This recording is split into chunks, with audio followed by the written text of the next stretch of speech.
Ayun mga bossing, bali explain ko lang kung paano i-assemble tong Slingshot Extreme.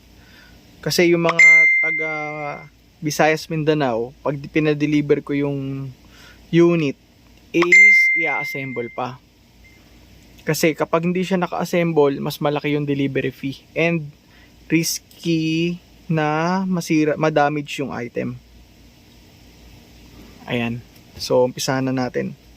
So dun sa package may kasama ng fork, trigger guard, trigger, scope rail, tapos yung body niya, yung bat, yung handle, tsaka yung grip niya sa harap. Eto may screw din to kasama. So huli nyo na to buksan.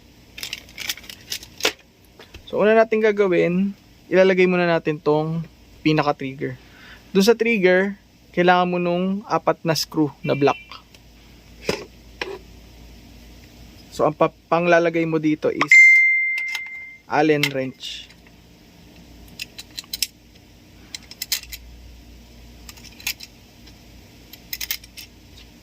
Yan. So 4 na screw. Ilaw.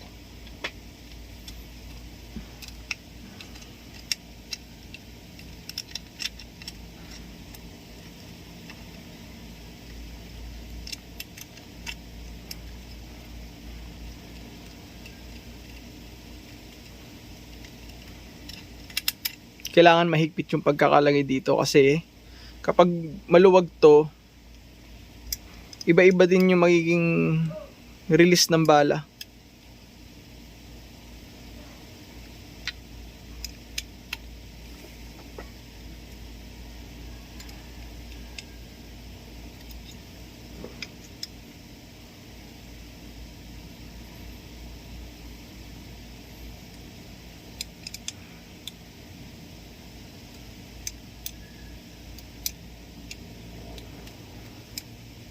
Yan. So next naman is itong rail. So nasa likod siya ng trigger. So kailangan mong screw is ito. 2.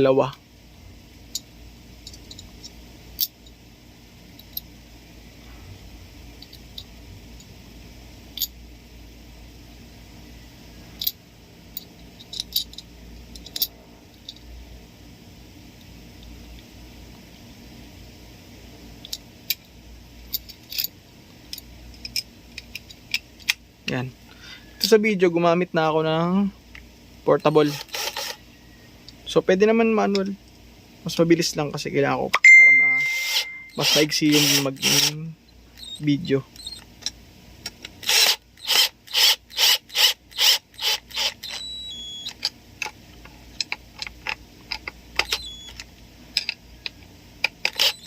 Kailangan din mahigpit to.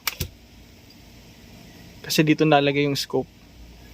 Next, si trigger guard. Dito naman,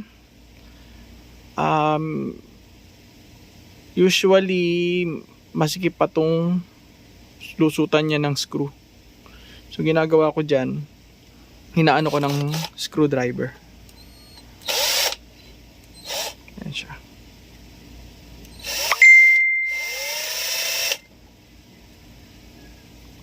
Sa kabila. Ano, lagay itong screw.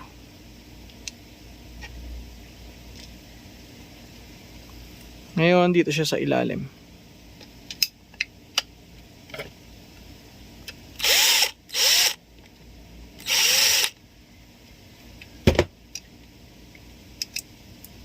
Sure nyo lang na nakatapat.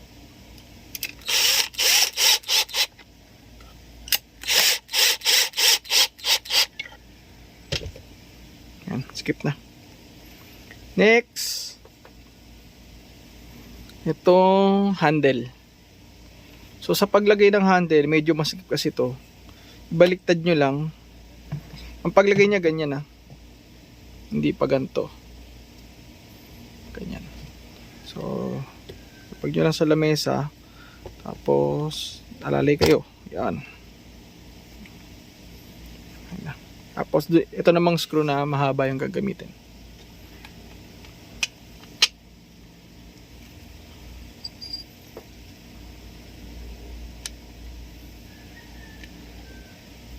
So nilagay ko yung nut sa ilalim.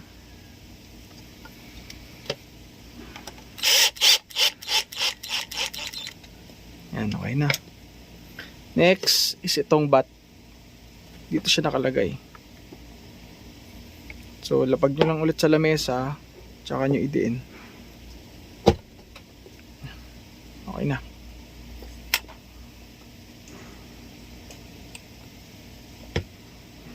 Next, itong fork naman lalagay natin. Sa paglagay ng fork, yung screw nakaharap sa shooter. Ito. Tapos itong grip. Kasi ito yung apakan.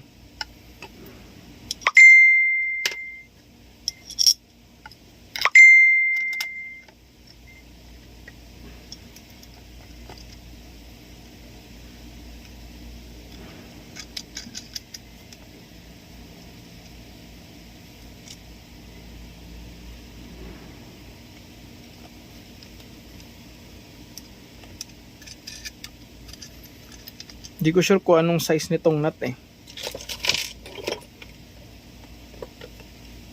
Pero kailangan nyo ng panghigpit dito.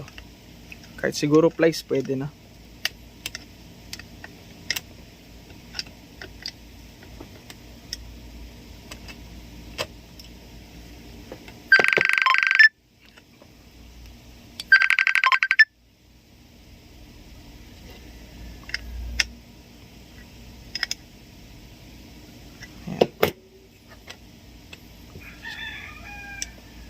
Then, lagay naman natin ng goma. So, sa pagluwag ng screw, kahit ito, kamay nyo lang. So, kapag mahigpit, pwede kang gumamit ng old 5 peso coin.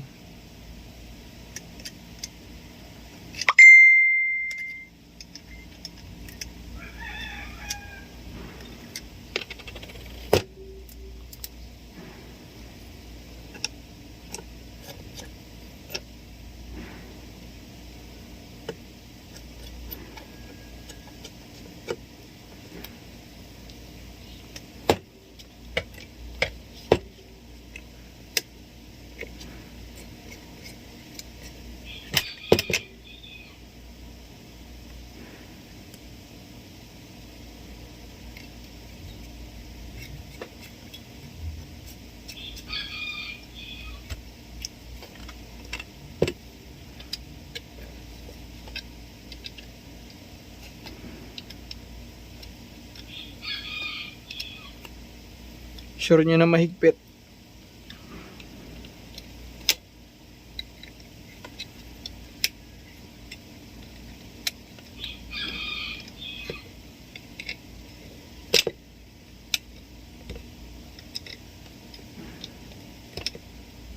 Yan. Then, last is itong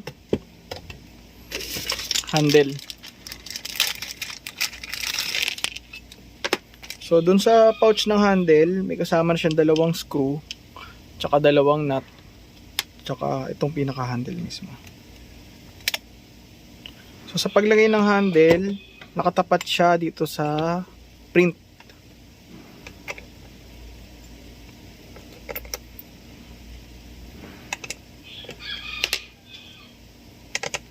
So, patong nyo muna ng ganyan, tsaka nyo screw.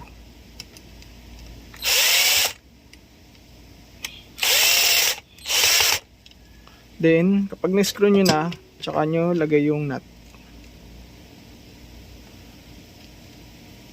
Tapat nyo dun sa pinaka-hulma. Meron siyang hulma eh.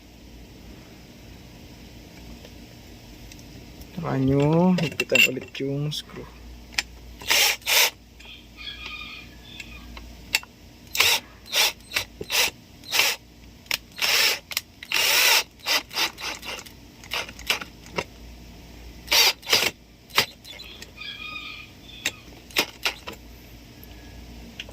Okay na. Itong handle na to, foldable to. So, atakin nyo, tsaka nyo ito.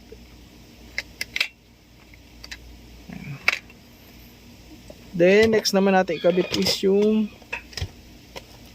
scope, yung red dot scope.